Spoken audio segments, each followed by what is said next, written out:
नमस्कार, एक और नए वीडियो के साथ आज की इस वीडियो का टॉपिक है सोसाइलॉजी यानी समाजशास्त्र, जिसमें मैं आपको चैप्टर नंबर 3 बताने वाला हूँ। इस चैप्टर का नाम है संविधान एवं सामाजिक परिवर्तन। तो इस चैप्टर के मैं आपको कुछ आंसर बता देता हूँ, जिससे आपका बेनिफिट ये रहेगा कि आपके क्वेश्चन आंसर नोट हो जाएंगे और दूसरा आपका इस चैप्टर के बारे में आप समझ जाएंगे। ठीक है, तो वीडियो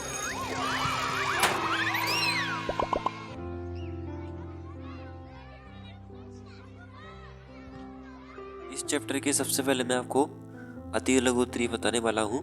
तो हमारा जो पहला प्रश्न है, लोकतंत्र से आप क्या समझते हैं? ठीक है, तो लोकतंत्र किसी देश की ऐसी शासन प्रणाली होती है जिसमें आम जनता अपने मताधिकार का प्रयोग करके सरकार का चुनाव करती है। ये आज भी होता है जब चुनाव होते हैं तो हम एक अपना मत देने के लिए जाते हैं, एक संस्था में जाते हैं जहां हम वोट देते हैं। ठीक है, वोट देने को ही बोलते हैं हम मताधिकार। ठीक है, जिसमें सभी व्यक्ति को समान अधिकार होता है। यह सरकार की ऐसी प्रणाली है जिसमें नागरिक सीधे सत्ता का प्रयोग करते हैं। मतलब कि अपन जो है अपने प्रिय नेता को चुनते हैं कि ये इस देश के लिए काबिल है, मतलब ये अच्छा काम करेगा। ठीक है, तो हम उसी को वोट देते हैं। आगे है, या एक शासकीय निकाय जैसे कि संसद बनाने के लिए आपस में प्रतिनिधियों का चुनाव करते हैं। इसे बहुमत का शासन भी कहा जाता है। इसमें सत्ता विरासत में नहीं मिलती। ठीक है, ऐसा नहीं है कि जैसे राजा महाराज में हुआ करता था पहले कि राजा का जो बेटा है फिर वो राजा बन जाता था, लेकिन लोकतंत्र में ऐसा नहीं है। जैसे कि कोई नेता है तो नेता अगर बनेगा तो वो जनता के अनुसार बनेगा, जनता उसको चुनेगी। ठीक है, अगला प्रश्न हमारा है, ग्राम पंचायत के 3 कार्यों का उल्लेख कीजिए। पहला है, ग्राम पंचायत ग्राम की स्वच्छता, प्रकाश, सड़कों, औषधियों, कुओं की सफाई और मरम्मत, सार्वजनिक भूमि, बाजार तथा मेलों और चरवाहों की व्यवस्था करती है। पहला ये काम हो गया। दूसरा, जन्म मृत्यु का लेख रखती है। ठीक है, तो इससे यह होता है कि जो सरकारी काम होते हैं उससे लोगों को सुख सुविधाएं उपलब्ध कराई जाती हैं। तीसरा है, यह खेती, उद्योग धंधों और व्यवसाय की उन्नति, बीमारियों की रोकथाम, शमशानों और कब्रिस्तानों की देखभाल भी करती है। तो ये 3 हो गए कार्य ग्राम पंचायत के। ठीक है, अगला प्रश्न है, जनतांत्रिक राजनीति से आप क्या समझते हैं? जनतांत्रिक राजनीति का अर्थ है जनता का, जनता द्वारा, जनता के लिए शासन। राज्य के समस्त व्यक्ति को सरकार के निर्माण हेतु मत देने का अधिकार होता है। राज्य के सभी नियम सभी व्यक्तियों पर समान रूप से लागू होते हैं। ठीक है, तो ये हो गया जनतांत्रिक, मतलब जनता का, जनता वोट देगी, फिर जनता का, जनता से, जनता द्वारा, मतलब एक लाइन बनती है, जो हम काम कर रहे हैं, जो जनता काम कर रही है वो जनता ही के लिए ही है, मतलब जनता ही की शासन है। इसी को हम जनतांत्रिक राजनीति कहते हैं। अगला है, संदर्भ समूह किसे कहते हैं? ये एक बार आया भी है एग्जाम में। तो संदर्भ समूह वह समूह है जिसके आधार पर हर व्यक्ति के लिए अपनी उपलब्धियां, व्यवहार, भूमिका, आकांक्षाओं आदि का मूल्यांकन करना संभव होता है। संदर्भ समूह ही व्यक्ति को बताता है कि उसका काम गलत है अथवा सही है। इससे यह तथ्य भी सामने आता है कि उसकी सदस्यता समूह अर्थात जिससे वह जुड़ा है वही उसका संदर्भ समूह है। ठीक है, तो जो व्यक्ति की उपलब्धियां हैं उनको वह जान पाता है, मतलब एक प्रकार से कहा जाए अपने बारे में जान पाना। ठीक है, कि वह किस स्थिति में है, या फिर सही है या फिर गलत है, और जिस वो समूह में रह रहा है, जिस समूह में वह रुचि दिखा रहा है, उसी को बोलेंगे हम संदर्भ समूह। अगला है, दबाव समूह की अवधारणा क्या है? ये भी मोस्ट इम्पोर्टेंट क्वेश्चन है। अथवा करके ऐसे भी आ सकता है, दबाव समूह का अर्थ क्या है? तो जब कोई संगठन अपने सदस्यों के हितों की पूर्ति के लिए राजनीतिक सत्ता को प्रभावित करता है और उनकी पूर्ति के लिए दबाव डालता है तो उस संगठन को दबाव समूह कहते हैं। ठीक है, इसको मैं अपनी लैंग्वेज में समझाता हूँ। दबाव समूह वो होता है जैसे कि आपने किसी चीज़ की मांग की या कुछ आपको ज़रूरत है, वो सरकार आपकी सुन नहीं रही है, तो फिर एक समूह होता है जो आपकी मदद करता है और वो समूह उस सरकार को क्या करता है, दबाव डालता है जिससे कि आपकी जो है ज़रूरतें पूरी हो सकें। तो उसी को कहा गया है दबाव समूह। ठीक है, अगला प्रश्न है,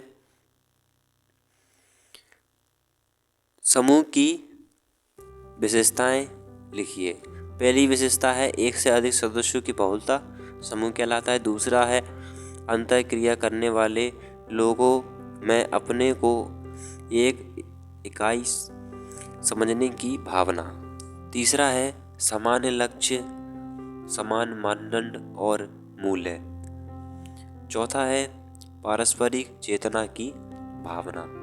तो समूह एक प्रकार से कहा जाए, समान जो लोग हैं जिनकी रहने सहने का तरीका बिल्कुल समान हो जाता है, वो समूह कहलाता है। ठीक है, अगला है सूचना का अधिकार अधिनियम कब पारित हुआ और इसका क्या तात्पर्य है? तो सूचना का जो अधिनियम है 2005 में पारित हुआ। इसके अंतर्गत कोई भी नागरिक किसी भी सरकारी विभाग में कोई भी जानकारी ले सकता है। सूचना के अधिकार आरटीआई के तहत पूछी जाने वाली जानकारी तथ्यों पर आधारित हो।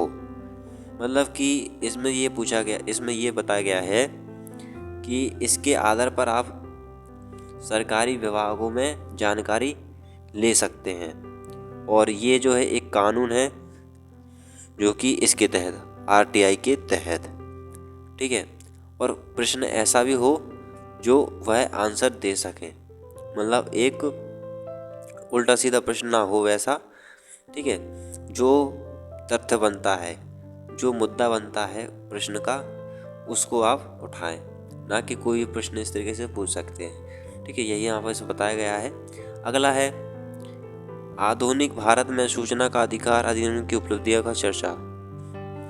सूचना के अधिकार अधिनियम के तहत मांगी गई जानकारियों के आधार पर 2G घोटाला और 2010 कॉमनवेल्थ गेम घोटाले का रहस्योद्धार घटना हुआ। इस कानून के तहत लोग सरकारी विभागों से उपयोगी सूचना न्यूनतम शुल्क जमा कर प्राप्त कर सकते हैं, जैसा कि हमें जाना। अगला प्रश्न है कानून को परिभाषित कीजिए। ये हम काफ़ी बार जान चुके हैं, इसके पहले भी चैप्टर आया था, उसमें भी कानून के बारे में बताया गया था। तो कानून क्या है? कानून वह है जिसके द्वारा राज्य या किसी समाज में हम व्यक्ति की सामाजिक गतिविधियों पर हिंसात्मक गतिविधियों या हिंसात्मक गतिविधियों को अपराध पर नियंत्रण कर सकते हैं। ठीक है, ये वो चीज़ हो जाता है। अब देखिए ये परिभाषा है तो इसको भी हम जान लेते हैं। कानून वे नियम हैं जिन्हें राज्य के द्वारा निर्मित या स्वीकृत किया जाता है और जिनका पालन न करने पर राज्य के द्वारा दंडित किया जाता है। ठीक है, ऐसे भी लिख सकते हैं। अगला है समाज में कानून की क्या भूमिका है? तो कानून समाज में के लोगों को अधिकार मान्यता प्रदान करता है और कर्तव्य के निर्धारण में तथा नागरिकों के लिए आचरण के आदर्श स्थापित करने में महत्वपूर्ण भूमिका का निर्वहन करता है। मतलब कि पहला तो ये है, कानून एक नागरिक की रक्षा करता है। दूसरा, सभी को न्याय दिलाता है। न्याय तो वैसे वो कोर्ट में हो जाता है, लेकिन जो है मान्यताएं प्रदान करता है। ठीक है, और तीसरा है लोगों की मदद करता है जो जिनका शोषण हो रहा है। अब हम जानने वाले हैं लघु उत्तरीय। पहला प्रश्न है ग्रामीण आर्थिक जीवन में पंचायतों के महत्व पर प्रकाश डालिए। उत्तर में ग्रामीण आर्थिक जीवन में पंचायतों के विकास से काफ़ी महत्वपूर्ण परिवर्तन सम्मिलित हुए थे। पंचायतों के विकास के कारण अब ग्रामीण क्षेत्रों में रोजगार के नए नए साधन का विकास होना शुरू हुआ। अब ग्रामीण को गांव में ही रोजगार प्राप्त होने लगा, जिसके कारण गांव की आर्थिक स्थिति में काफ़ी सुधार हुआ। पंचायतों के द्वारा गांव के विकास के कार्य किए जाने लगे, जिसमें विद्यालय निर्माण, स्वास्थ्य केंद्र निर्माण, सड़क निर्माण, जल तथा विद्युत की पूर्ति आदि कार्य करने के लिए काफ़ी महत्वपूर्ण रहे। तो इससे फ़र्क ये पड़ गया है, जो पंचायत है उसके जो सहयोग करने लगी सरकार, तो सरकार से जो भी सुख सुविधाएं आती थी मानव जीवन एक नागरिक के लिए, ठीक है, जो जी सुख सुविधाएं जैसे पहले है स्वास्थ्य केंद्र निर्माण, तो इसके निर्माण के लिए सरकार ने पैसे दिए पंचायत को, तो पंचायत ने बनवाया स्वास्थ्य केंद्र निर्माण। इसके लिए कुछ व्यक्ति लगे, है ना, तो अब व्यक्ति तो लगेंगे ना, कुछ कार्य होगा निर्माण, तो गाँव के ही लोगों के द्वारा स्वास्थ्य केंद्र निर्माण किया गया, जिससे गांव की जो आर्थिक स्थिति है वो ठीक हो गई, मतलब लोगों को रोजगार भी मिलने लगा। तो ऐसे ही कई छोटे छोटे कार्य हैं जो गांव में होने लगे सरकार द्वारा, और फिर ऐसे ऐसे लोगों को रोजगार मिलने लगे।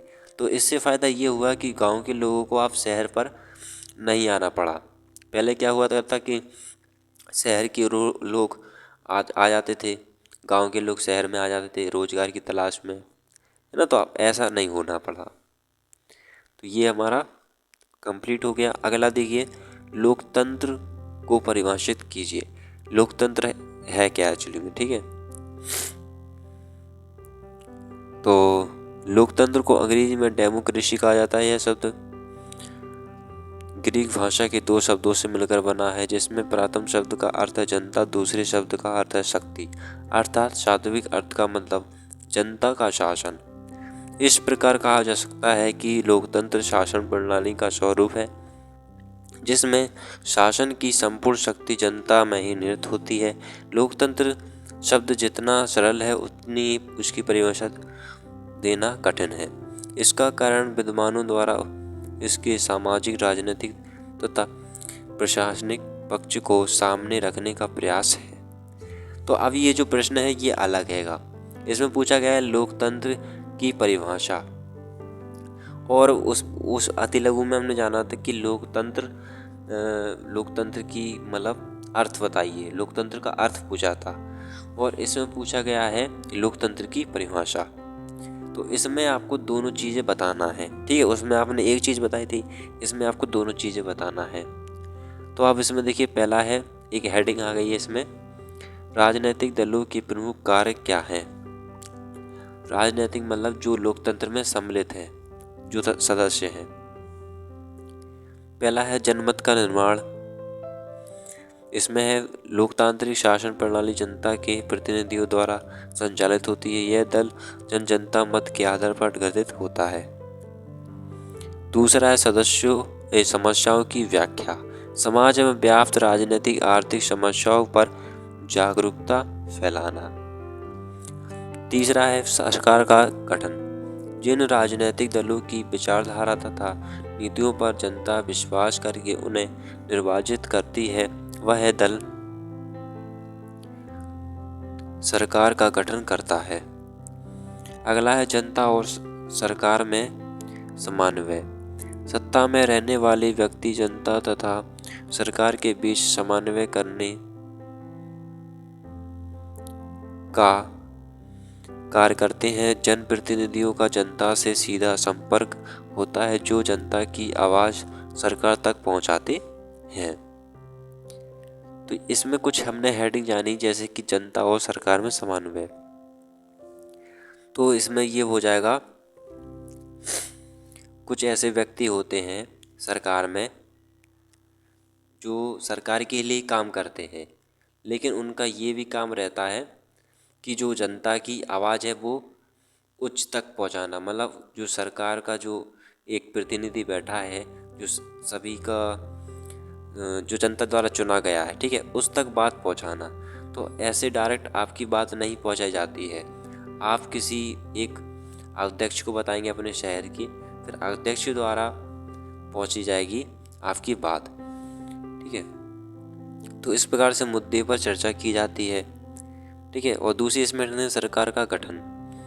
तो सरकार का गठन आपको पता ही है किस प्रकार से होता है। सदस्यों समस्याओं की व्याख्या, फिर आपकी जो समस्या सुनी जाती है उसकी फिर कार्रवाई की जाती है। अगला है पंचायती राज अधिनियम 1992 की विशेषताएं एवं महत्व बताइए। पंचायती राज अधिनियम की मुख्य विशेषताएं। भारतीय संविधान के अनुच्छेद 40 में राज्यों को पंचायत के गठन का निर्देश दिया गया। 1991 में संविधान में 73वां संविधान संशोधन अधिनियम 1992 को संवैधानिक मान्यता प्रदान की गई। इस अधिनियम के नियम प्रावधान है। अब क्या क्या है, अब इस पॉइंट पर हम ध्यान देते हैं। पहला है त्रिस्तरीय ढांचे की स्थापना, मतलब कि त्रिस्तरीय की सरकार हो गई थी। राज्य सरकार, केंद्र सरकार और एक सरकार और थी, आई थिंक मेरे को अभी याद नहीं आ रहा है।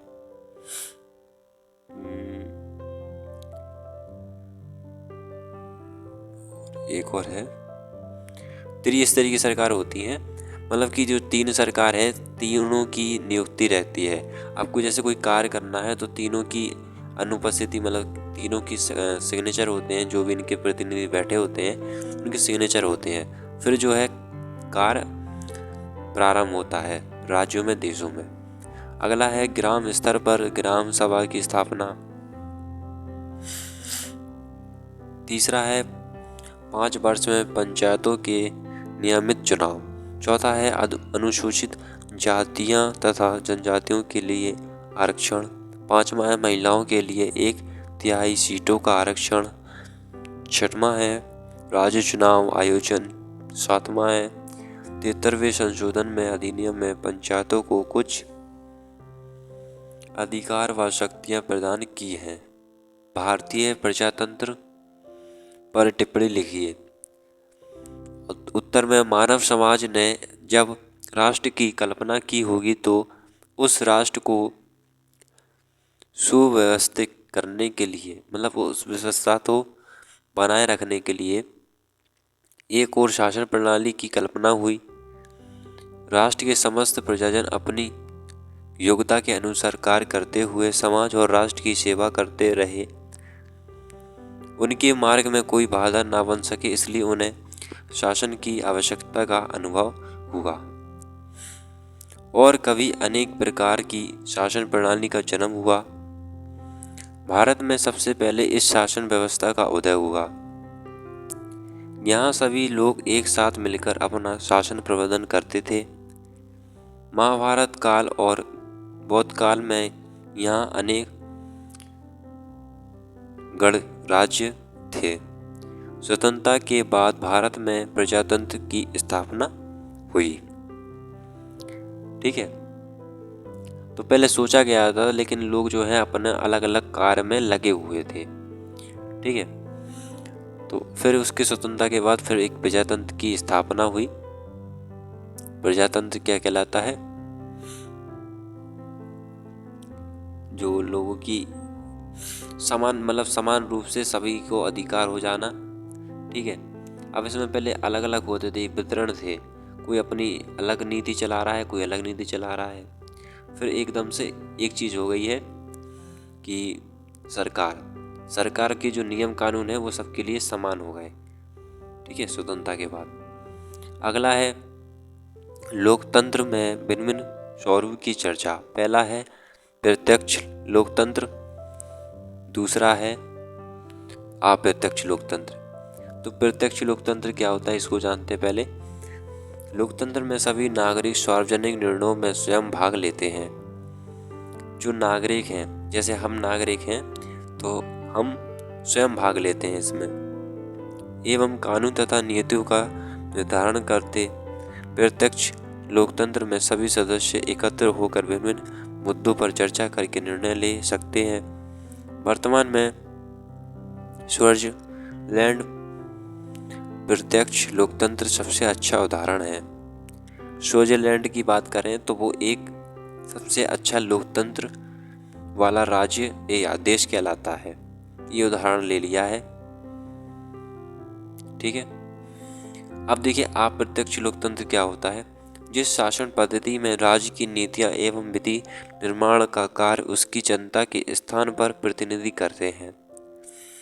अब इसमें क्या होता है कि हम नागरिक हैं, ठीक है। हमने किसी एक नेता को चुन लिया, जैसे हमें वोट देकर एक नेता को चुन लिया। अब वो नेता करेगा मीटिंग, वो नेता करेगा, क्या करेगा, एक निर्णय करेगा जो भी उसे करना होगा, ठीक है। प्रत्यक्ष लोकतंत्र में हम निर्णय कर रहे थे और अप्रत्यक्ष में हमारा जो हमने जिसको चुना है वो करेगा निर्णय। उसे अप्रत्यक्ष या प्रतिनिधि लोकतंत्र कहा जाता है। विश्व के अधिकांश देशों में प्रतिनिधि लोकतंत्र ही प्रचलित है। भारत तथा ब्रिटिश देशों में यही शासन प्रणाली विद्यमान है, ठीक है। उदाहरण में देखिए हमारा भारत देश भी है और ब्रिटिश। अगला है प्रजातंत्र में दबाव समूह की विवेचना कीजिए। तो प्रजातंत्र देखिए इसको हम थोड़ा और डिटेल से समझते हैं। प्रजातंत्र को आधुनिक प्रजातंत्र समाज में दबाव समूह की राजनीतिक जीवन की एक महत्वपूर्ण देन है।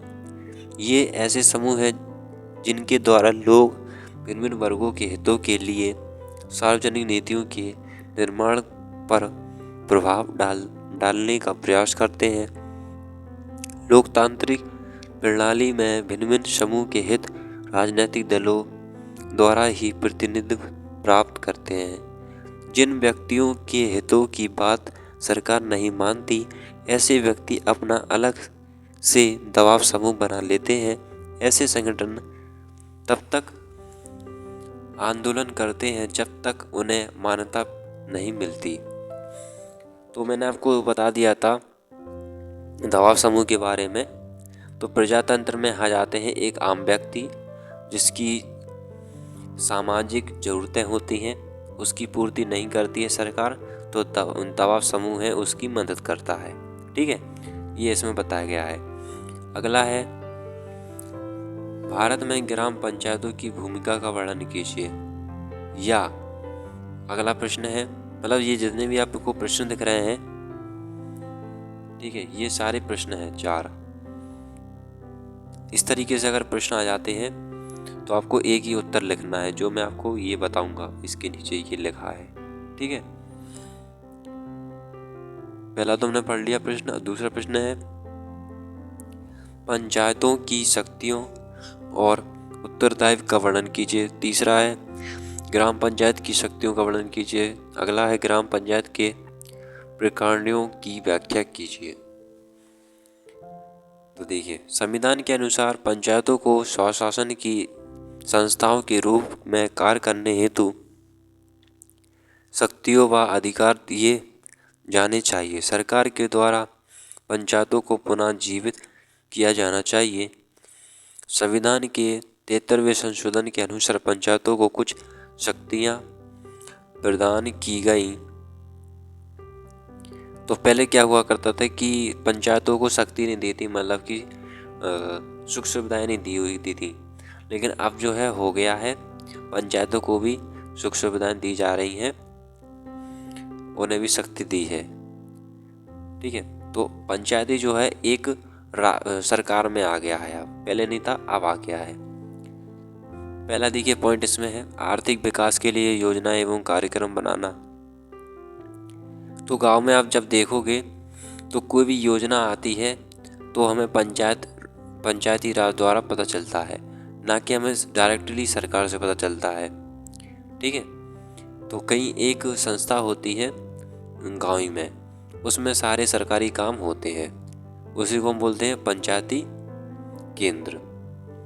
अगला है सामाजिक न्याय को प्रोत्साहित करने वाले कार्यक्रम को बढ़ावा देना। तीसरा है शुल्क, यात्री कर, अंधकार आदि लगान व एकत्रित करना। चौथा है सरकारी उत्तरदायित्व के हस्तांतरण में सहयोग करना। 5वां है पंचायतों द्वारा कुछ और कार्य समाज के कल्याण के लिए किए जाते हैं, जैसे कि कब्रिस्तान एवं शमशानों का रख रखाव करना, जन्म एवं मृत्यु का आंकड़ा रखना। मतलब जो मैंने आपको बताया था अभी वही इसमें आ गया है। ठीक है, सड़क का निर्माण करना। ठीक है, जो आपने अति लघु में जाना था और जो हमने शुरुआत में प्रश्न में जाना था वो उसमें आ गया है। तो यहीं तक हमारे ये प्रश्न होते हैं कंप्लीट। बहुत ही महत्वपूर्ण क्वेश्चन आंसर है, इन्हें आप अच्छे तरीके से नोट कर लें और वीडियो अच्छी लगे तो लाइक कर दें और साथ ही चैनल को सब्सक्राइब कर दें ताकि आपको ऐसी वीडियो की नोटिफिकेशन सबसे पहले मिल सके।